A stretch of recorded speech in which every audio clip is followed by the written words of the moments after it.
All right, Ed. We're still at Mountain West Conference Football Media Days. I might be a defensive guy, given my stature. This gentleman was an All-American last year, a wide receiver for UNLV. Leading returner receiver with 1,438 yards as a junior, I think. But I hope I got this all right. 83. Anyway, 83. Yep. Perfect. Thank you for Yep. correcting me. His name is Ricky White III. He is All Mountain West Conference preseason. Well, you're on the first team. Let me get it right. I'm butchering this introduction because of how good you are. But welcome to the show, Ricky White III. How excited are you for this season to start, and how can you build off? You're not just known here, man. You are a national name. How can you build off 2023? And how can I build out 2023 is by continue to perfect my craft, working on the little things. I feel like so this offseason, I spent a lot of time on just going back over the games that we played last year and even watching some of the top receivers in the NFL like Justin Jefferson, Devontae Adams. Adding great things, great tendencies that they do to my game, and I feel like when the time is to come, I'm going to showcase that those things. So. I've been blessed, have this God-given talent, but I want to continue to work and perfect my craft. You answered something that I asked Jackson Woodard, who's a linebacker on UNLV, who he emulates his game off of. You are in a city with Devontae Adams, who has played with a stellar quarterback. Do you talk to him? Is he a mentor to him? Do you see him around, being here in Vegas? Is he anybody you talk to? I have. So I actually have not gotten the chance to speak with him. But once I do, I got a mind full of questions to ask him, and he is a great receiver, and I do, look up to him and want to mirror my game off his. You have, it's select and it's a hard thing to do. You are an All-American.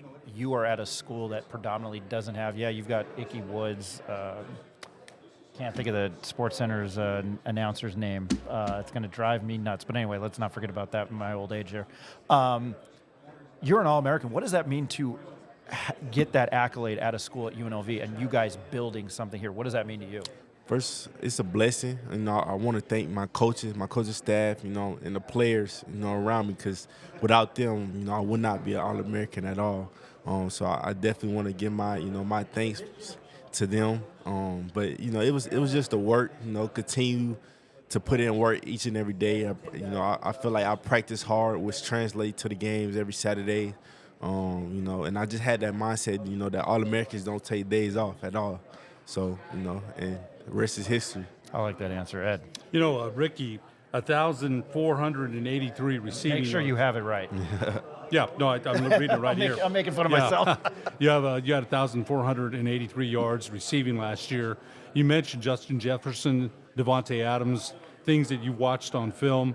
Anything in particular, setting up defensive backs, stick routes, crossing routes, go routes, anything in particular that you are working on this year to get better? And again, you're All-American. You're probably being looked at, I'm sure, by the NFL. Is there anything in particular that you're working on, or all routes, all the route, the routes on the route tree? I would definitely say every route on the route tree. So Coach Marion does a great job of just allowing us to, not have simple routes. We put in double moves, all type of, routes that you could think of that NFL concepts run. So, I want to thank Coach Marion for that.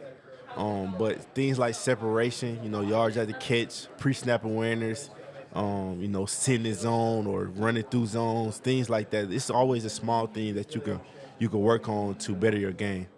Coach Brendan Marion's go-go offense averaged 34.8 points a game last season. Yes, sir. How do you build? I mean, again, everybody's scheming and planning and denying, and they're going to stop you. And how do you build on that and even get better? Because you're working on your craft. Everyone's working on ways to stop Ricky White, right? Yes, they're looking at the film like, how do we stop this guy? Right. How does the Rebels offense get even better? I just focusing on the things that we could have did better last year. I feel like that's most importantly our biggest factor right now. One of our goals right now is to have at least 500 all-purpose yards in our offense every game, and that's very capable of us because we have so many playmakers, so much speed in our offense. Go-go offense is very unique. It's not something you've seen. It's not very. It's hard to scheme up to contain our offense. So, I would say definitely just focus on things we could have did better last year would be number one. So really, you've got creative freedom to. It's a read offense. So you can, change routes if you got that kind of communication with the quarterback. Yes, sir. That's gonna be. It's got to be fun for you creatively. It is. Speaking as a receiver, and I get to move around in different outside receiver slot coming out the backfield, not just only me but other playmakers on the team. So, like I said, Coach Marion does a great job of just doing things he need to do to put us in position to be great, a great offense. We just talked to linebacker Jackson Wood. Jackson Woodard. That's an impressive dude, man. No, of course, man. So you got to practice against this defense, right? Yes, sir. Talk about how each unit makes them each better. They make it better. We make each other iron better. sharpens iron. Yes, sir. Okay. Every day. Right. So we had one. I feel like we definitely had one of the top defenses in the nation.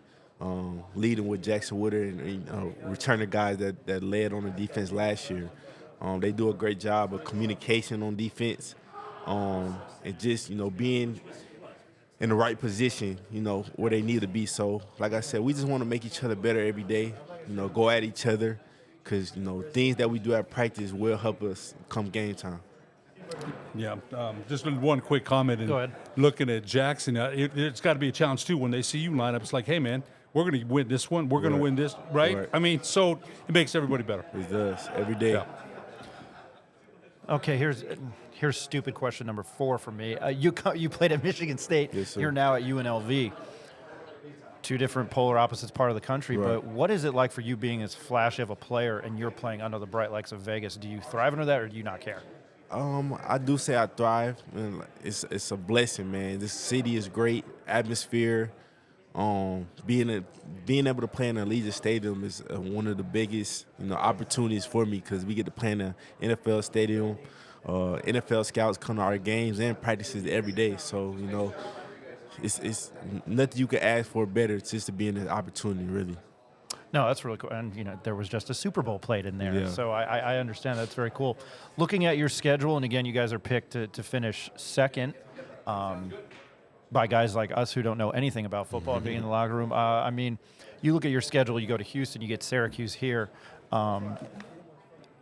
Is there anything on your schedule that's exciting you, or is it one game at a time, and are you looking forward to going to Big 12 country and just being with that first game at Houston on August 31st? So I want to say first, man, it's a blessing to play every team on our schedule. I feel like we got a real good schedule to set us up, to get us to that 12-team playoff. So, like you just said, we want to take every week, one day at a time, 1 week at a time, one rep at a time. And just, if we do those things, I feel like everything's going to fall into place for us.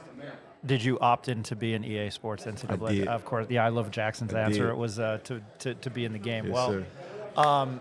I think I butchered this interview. Usually I'm pretty good, and I'm sorry. I enjoyed watching you guys last year. Thank you. That every now and then the fan comes out of me. I'm fascinated by sports in this city, and Yes, I sir. grew up in central New Jersey, Albuquerque, New Mexico, Okay. and now I'm always in Vegas.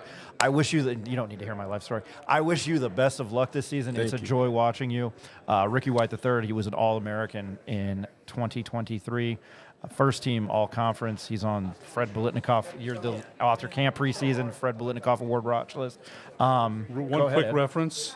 You're too young to remember Fred Bolitnikoff. Look him up. They used to use Stickum, Yep. not a fast receiver, a possession receiver, a Hall of Fame receiver.